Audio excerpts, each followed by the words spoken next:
Warhol is worth less in Bitcoin terms to me in the space of 3 or 4 or 5 months. Warhol, an icon of value in the world of art.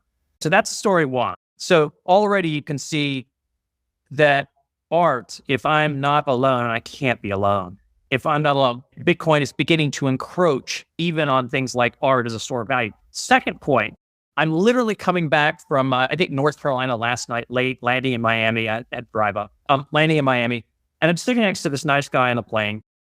And we were talking about, it's really fun to live in Florida and it's a beautiful night. It was great. And landed.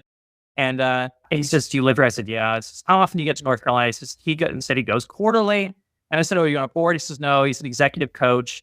And somehow we got out of real estate because you can't talk about Florida without talking about real estate, right? And he asked me, oh, do you live here? I said, yeah. He says, do you live anywhere else? Which is code for, are you also a New Yorker? And I said, well, no, the only home I own is actually in here in Florida. And he says, oh, that's interesting. Me too. And I said, well, why? He says, well, because, I just think I just only want one home. And I said, well, he says, what do you do? I said, well, I actually invest in tech. And he says, oh, really? I said, yeah.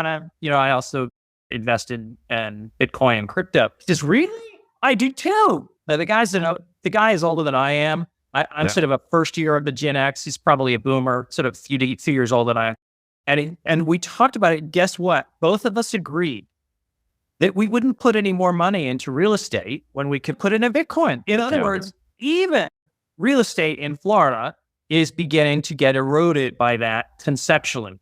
And so I don't see that stopping, Preston. I see that beginning to accelerate. Yeah. And by the way, we're not Gen Z. We're not millennials. You're talking about, call it a boomer and a Gen X that is right on the cusp of boomer. I'm close enough to boomer to know it when I see it. So, so that's, by the way, if it's happening here, it's going to happen everywhere and it's inevitable. And my guess is it accelerates.